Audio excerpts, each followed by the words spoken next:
Então, pessoal, muito tem se falado aí sobre essa questão ambiental no Brasil e acho que tá tendo um certo equívoco aí no sentido de colocar o erro dos outros como justificativa dos nossos erros. Eu acho que isso aí até faz parte da questão do amadurecimento, né? Quando a gente sempre joga a culpa no outro, é um sinal de não estar maduro.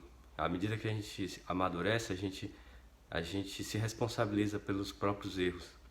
Eu acho que o Brasil, para se tornar um país desenvolvido, ele tem que começar a ser responsável pelos próprios atos, né? E então, nessa questão ambiental, é, não ficar procurando aí justificar os erros com os erros dos outros, porque apesar do Brasil ter uma grande quantidade de floresta nativa, a gente também tem que considerar que o território brasileiro é muito grande e proporcionalmente a população também não é tão alta quanto, por exemplo, ao continente europeu. O tempo também são 500 anos. O continente europeu, apesar de a população brasileira ser, assim, digamos, dos europeus que vieram para o Brasil, né, que também foram os grandes responsáveis. Nós que temos genes, que muitos brasileiros, né, e somos misturados, mas temos responsabilidade por esse desmatamento. E a gente tem que lembrar também do histórico, dar uma olhada na história da Europa e de outros países, como os Estados Unidos e outros países que se industrializaram, grandes tragédias que tiveram, grande quantidade de pessoas que morreram.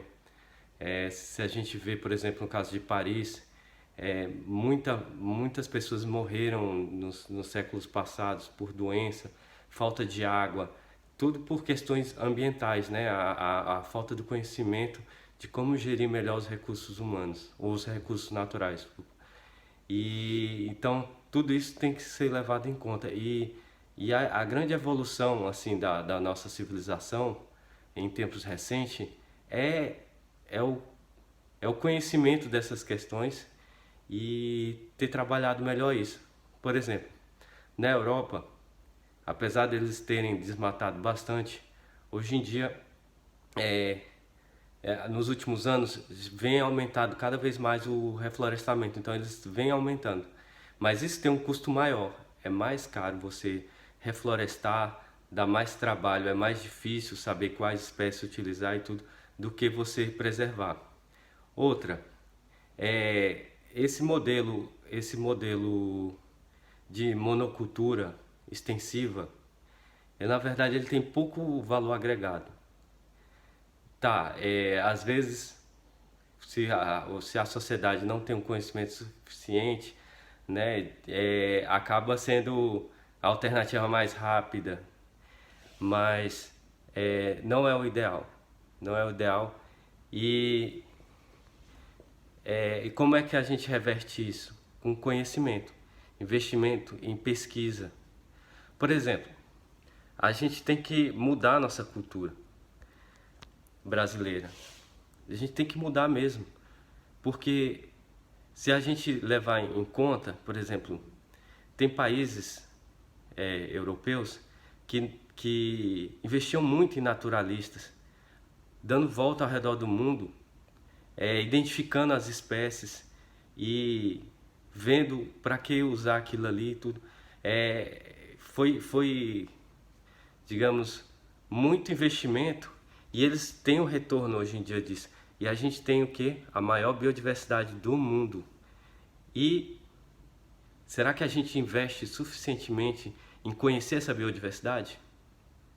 Às vezes, alguns hectares aí que são desmatados em pouco tempo, quanto será de valor que tem ali, às vezes até de espécies novas, que poderiam render milhões para o Brasil?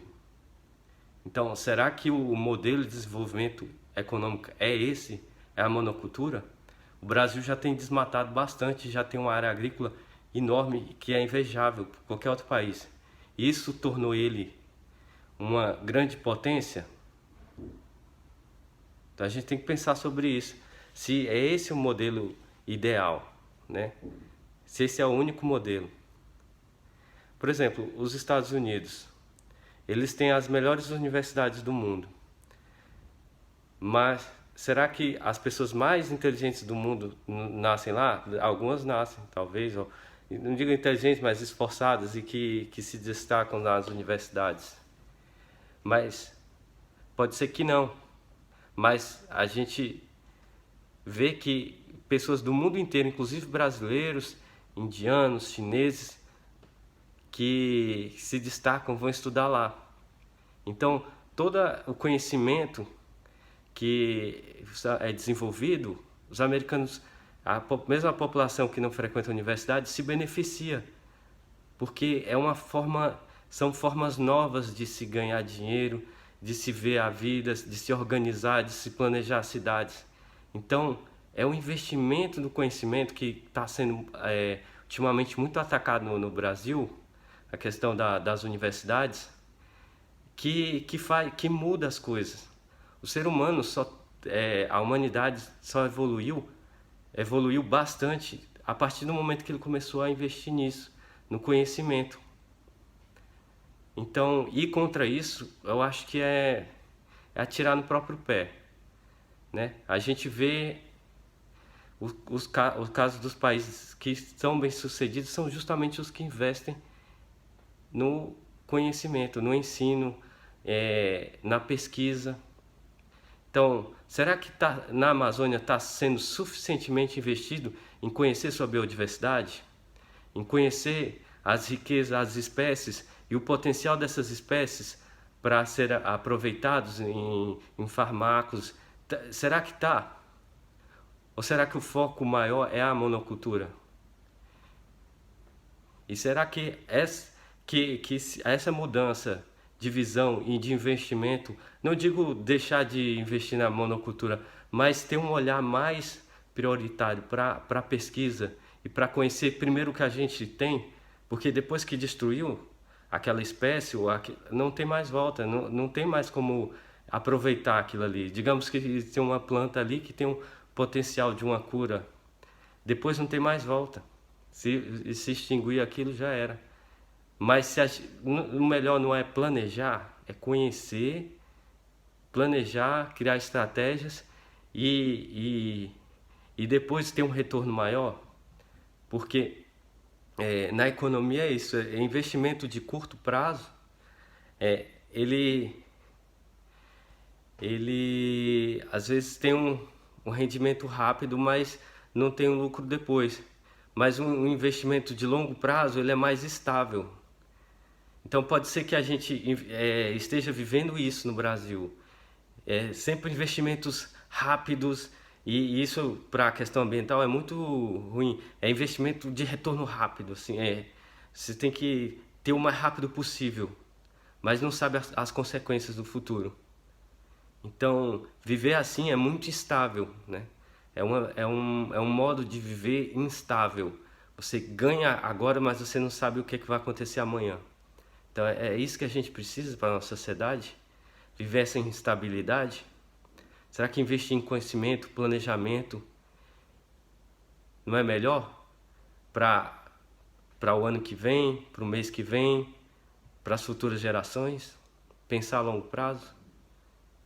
E eu acho que isso só acontece se investir em conhecimento, investir em universidades.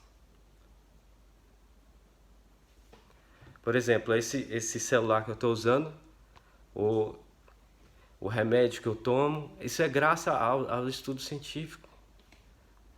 Não tem como a gente evoluir assim, dar esses pulos que a gente vem dando aí, como civilização, sem o conhecimento, sem o estudo. É isso aí, esse vídeo é mais para a gente refletir um pouco sobre essas questões, porque acho que estão simplificando muito o discurso e isso traz consequências, acho que no dia a dia. Às vezes é fácil fazer um discurso direto e papo, mas isso a longo prazo acaba prejudicando as nossas vidas. Então é isso aí, vamos pensar melhor sobre isso, sobre investir em conhecimento e em educação, que acho que a gente pode melhorar nossas vidas. É, não só para quem, não é todo mundo que gosta de trabalhar com pesquisa, com isso, mas o trabalho dessas pessoas ajudam no dia a dia, no nosso dia a dia. Eletrodomésticos, a utilização de energias renováveis, remédios mais eficientes, mais baratos. É isso aí. Um abraço, até mais.